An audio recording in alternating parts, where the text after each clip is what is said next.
Hey Leute, wir hoffen, euch hat unser Teaser vom neuen XMG Neo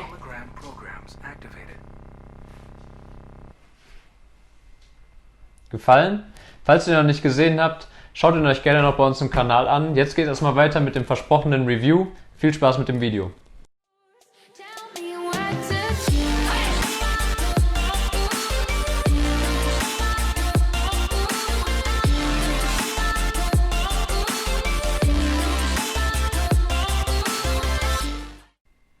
Jetzt von mir noch ein paar Daten und Fakten zum Laptop selber. Also wir haben verbaut am Prozessor einen Intel Core i7 10875H der neuesten Generation mit einem Turbo-Takt von bis zu 5,1 GHz, 8 Kernen, 16 Threads und einer vom Werk aus verbauten Flüssigmetallkühlung.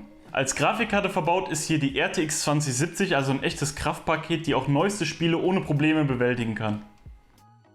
Kommen wir zum 17 Zoll Bildschirm, der sicherlich verdient, dass einige Sätze über ihn verloren werden. Denn mit einer Bildwiederholrate von stattlichen 240 Hz würde dieser sogar für E-Sport auf Wettbewerbsniveau taugen. Und da die RTX 2070 das Ganze locker mitmacht, kann man die Vorzüge des Displays auch voll und ganz genießen. Das IPS-Panel bietet zudem kräftige Farben, einen satten Kontrast und ist super blickwinkelstabil. In Spielen sorgt das Display in Zusammenarbeit mit der Grafikkarte für ein unglaublich smoothes Gesamtbild, welches wir so noch nicht erlebt haben. Jede Bewegung ist flüssig und actionreiche Games laufen absolut problemlos über die Bühne. Der XMG Neo 17 kommt je nach Konfiguration mit unterschiedlicher Ausstattung. Den Konfigurationsprozess wird Yannick gleich noch näher erläutern. Das vorliegende Modell hat in diesem Fall 16 GB Arbeitsspeicher mit einer Taktrate von 2933 MHz. Bis zu 64 GB RAM lassen sich maximal realisieren.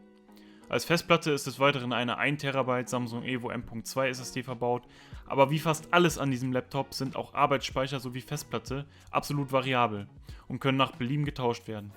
Auch die Grafikkarte ist upgradefähig bis zur RTX 2070 Super. Mit seiner 62 Wattstunden Batterie in Kombination mit dem sehr ausbalancierten Stromsparmodus ist zudem eine lange Akkulaufzeit garantiert.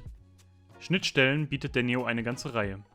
2 USB-A 3.2 Generation 1 Ports sowie ein USB-A 3.2 der zweiten Generation befinden sich in guter Gesellschaft eines Thunderbolt-Anschlusses, mit dem theoretisch Übertragungsraten von bis zu 10 Gigabit pro Sekunde realisierbar sind. Für die unter euch, die gerne externe Monitore anbinden wollen, besteht zudem die Möglichkeit, 2 DisplayPort 1.4 sowie einen HDMI 2.0 zu nutzen. Weiterhin vorhanden sind natürlich Kopfhörer Ein- und Ausgang, ein RJ45 LAN-Port sowie ein integrierter SD-Kartenleser. Eure Befehle an den Neo weiterzugeben, übernimmt in diesem Fall eine optomechanische Gaming-Tastatur, natürlich inklusive einer ordentlichen RGB-Beleuchtung. Bei 65 Gramm Betätigungskraft ist diese zunächst gewöhnungsbedürftig und besitzt ganz klar einen Trainingsaspekt für die Finger, bietet dann aber mit ihren 1 mm Schaltweg eine unglaublich schnelle Reaktionszeit und ein sattes Feedback. Features wie N-Key Rollover und Anti-Ghosting sind dabei selbstverständlich auch an Bord. Ein kleiner, aber feiner Pluspunkt stellt darüber hinaus die Belüftung der Tastatur dar. Tja, schwitzige Hände ade. Ein besonderes Merkmal von XMG ist ihre Internetseite Bestware, auf der ihr unter anderem ihre Gaming-Laptops kaufen könnt. Das Besondere daran ist, wie frei ihr eure Gaming-Maschinen konfigurieren könnt.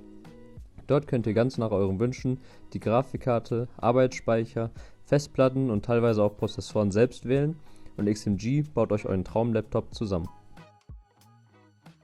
Bevor wir aber zu den Benchmarks übergehen, kurz etwas zu der Control Center Software, die XMG mit dem Laptop mitliefert.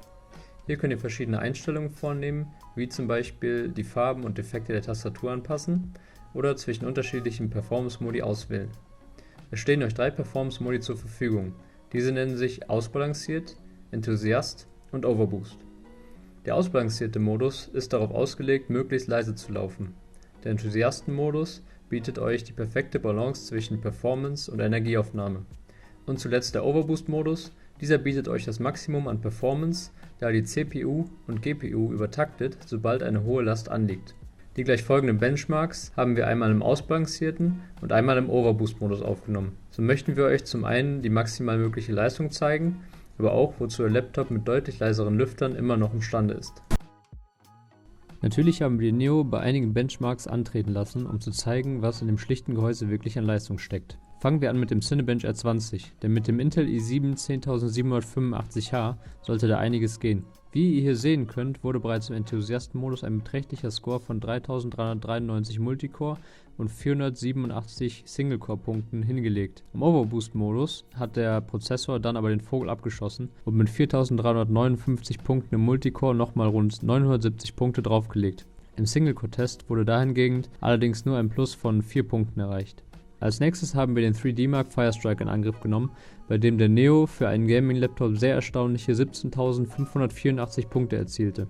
Somit ist er besser als 84% aller bisher getesteten Geräte und setzt sich deutlich vom Feld der Gaming-Laptops ab. Wichtig für einen Laptop war uns darüber hinaus der 3D Mark Skydiver, in dem der Neo 17 mal richtig zeigen durfte, was er kann. Denn mit unglaublichen 44.494 Punkten ist er besser als 99% aller bisher erbrachten Ergebnisse und das mit einer Werksübertaktung. Zum Vergleich, ein stationäres System mit Intel i5 6600K und GeForce GTX 1080, welches vor nicht allzu langer Zeit ein Setup der Oberklasse war, macht im gleichen Benchmark nur ca. 31.000 Punkte.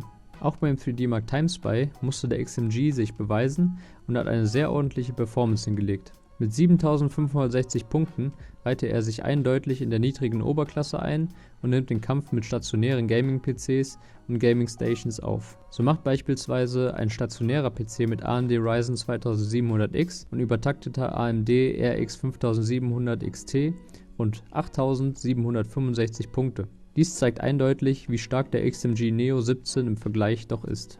Als nächstes kommen wir zu den Spieletests. Hier haben wir uns allgemein relevante Titel ausgesucht, die uns jedoch auch persönlich besonders wichtig sind, da wir sie gerne selber des Öfteren spielen. Dabei wurde jedes Game mit hohen, mittleren und niedrigen Settings jeweils in den Modi Balanced und Overboost getestet. Vorweg wollen wir den Hinweis geben, dass wir für lange Spielsessions eher den Enthusiasten-Modus empfehlen, denn mit teilweise über 90 Grad Celsius wird es im Overboost-Modus schon knackig warm, was auf Dauer nicht sehr empfehlenswert ist. Hier bietet euch der Enthusiasten-Modus, wie am Anfang erwähnt, den perfekten Kompromiss zwischen starker Leistung und kühleren Temperaturen. Alle Spiele wurden der Bildschirmauflösung entsprechend in Full HD getestet. Los geht es mit dem obligatorischen Benchmark-Titel GTA 5.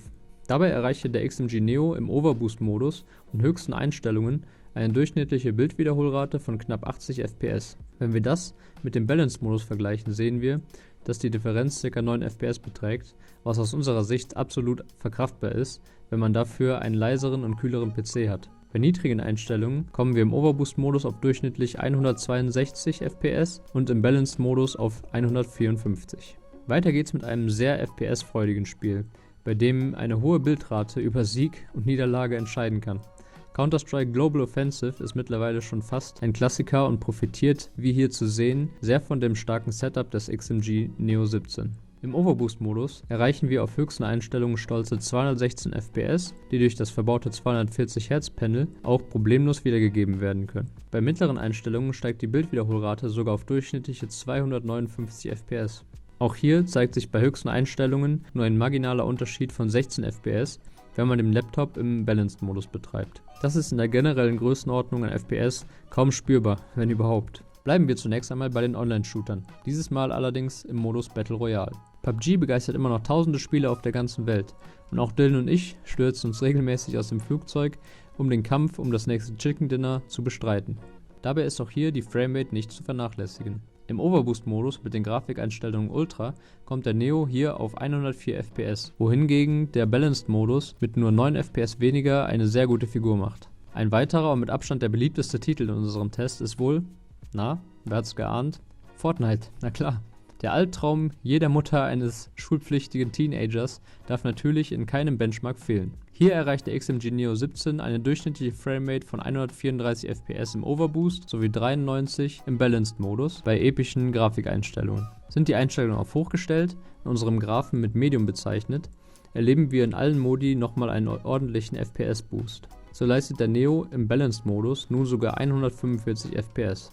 Ein weiterer All-Time-Star in unserer Spielebibliothek kommt mit The Witcher 3 aus dem Genre RPG. Ehrlich gesagt sind hier die FPS neben der eigentlichen Story natürlich eher zweitrangig. Jedoch ist ein flüssiges Spielgeschehen auf höchsten Grafiksettings natürlich eine unbestreitbare Aufwertung. Mit durchschnittlich 87 PS im Overboost-Modus und 68 im Balanced-Modus ist hier der Spalt zwischen den beiden Modi doch um einiges größer. Dennoch sind über 60 FPS auf maximalen Settings bei solch einem Titel ein super Ergebnis und lassen das Spiel sehr flüssig laufen. Zu guter Letzt haben wir uns einem älteren, aber nicht destotrotz grafikanspruchsvollen Titel gewidmet. Far Cry 4. Ehemals eine Herausforderung für Gaming-Rechner aller Art, schießt der Neo hier locker aus der Hüfte eine auf den Einstellungen ultra durchschnittliche Bildwiederholrate von 116 FPS im Overboost sowie 96 FPS im Balanced-Modus. Außerdem hat der XMG Neo 17 uns durch sein schlankes und unauffälliges Design überzeugt. Man kann ihn überall mit hinnehmen, zum Beispiel in die Uni, denn er passt in jeden Rucksack. Man hat ausreichend Ressourcen auch zum Rendern und zu aufwendigen Grafikarbeiten, denn mit der RTX 2070 und dem i7 ist man durchaus gewappnet, auch aufwendigere Filmprojekte zu bewältigen. Wir hoffen, euch hat unser Video gefallen. Wenn ja, lasst gerne ein Like da. Wenn ihr noch Anregungen habt, lasst doch gerne einen Kommentar da. Abonniert unseren Kanal und aktiviert die Glocke, damit ihr kein neues Video mehr verpasst. Das war's mit uns, mit Yannick Und Dylan, bis zum nächsten Video.